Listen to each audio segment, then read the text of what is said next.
a look, like a styling of clothes. And believe me,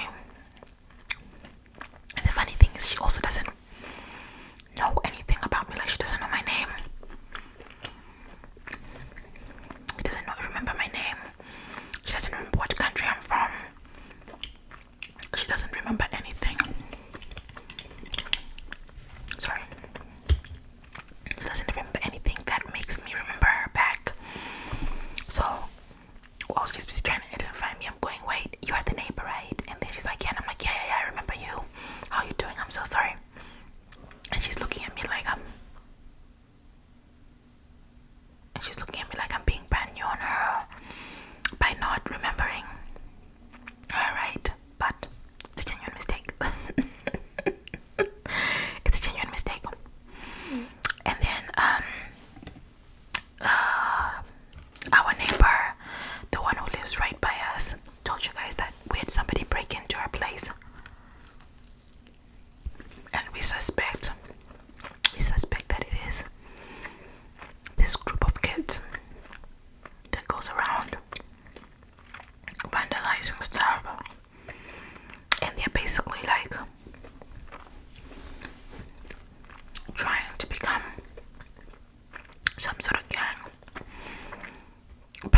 you catch them, you don't have anyone to really report, and you don't know where they live, you don't know who their parents are, so you can't even tell that. Like, no parents, no teachers, no authorities, except for more likely the cops, which is always just like a sad and tough decision to make. But no lies, I would make it. I'm not, they need to learn now, or else it'll be a mess. Okay, so that's a neighbor. Our other neighbor moved out. And you know what, you guys? I used to think that the house was empty. So, after this couple moved out and their kid, I would hear loud noises, things being banged around, smacked around. I'll also hear this like constant knocking sound, and I just used to wonder what the hell was going on. At first I thought it was like the maintenance, after somebody moves out and stuff like that. But then it started happening in the middle of the night as well. So me and my husband are talking about it, thinking maybe they didn't fully move out or something like that. Turns out, when this guy moved out of his place with his wife, because they bought a home, they didn't buy a home. They moved out because somebody stole, I think, his car radiator, and they chased them down. But he decided that this place was no longer safe for him and his family, which were right there with him.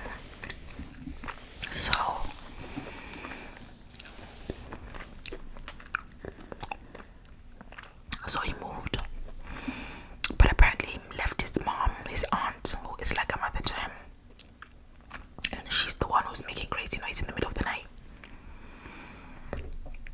Now I've only seen her once or twice. The dude is a bit of a hijabi. No, not hijabi, I'm sorry. The family, I think, they're Muslim. So the women wear the hijab. So honestly, I would have to say his wife is not as strict, This is I've seen her in her casual hijab. That's something that I want to say is West Africans hijab, not all of them, but this guys, they hijab in a very traditional African sense. So they wear their wrappers down to the floor, and as long as she's covering her head, she doesn't seem to over fuss. She just puts something. She hijabs slightly, I don't know how to explain, but she hijabs slightly. She doesn't have to make sure her hairline is not out and that kind of thing. So I know what the wife looks like. The mom, never ever seen her.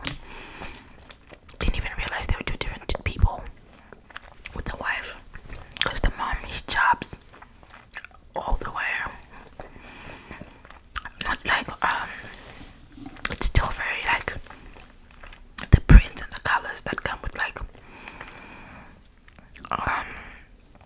maybe more that you associate with West African cultures, but she is definitely very modest and almost hard to pinpoint. Plus she's got a very petite frame, so you can't tell. They do henna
So now I don't anymore. I park where the other guys used to live, so that Miss K, when she has her guests, they can be somebody to park there.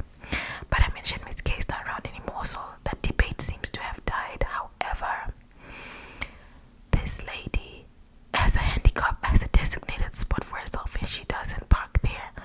And this is her reasoning. She is now healed in the Lord's name. Okay, she is now healed. Therefore, she shall no longer park in a handicap spot because she is not disabled. You guys, these spots that are kind of like right there in front are the prime spots. Plus, they are not handicap friendly. They have never been.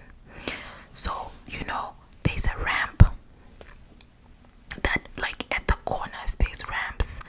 So the best way for you to park if you are handicapped is to park on the side of the building and come up the ramp and get to your door. But she didn't want to park there. She wanted to park right in front of her door, even though there's no ramp to go up to her door. I hope what I'm saying makes sense, right? So she was willing to park in an inconvenient spot that was right in front of her door instead of a convenient spot that was right next to her door, just because I don't know what her thought process was.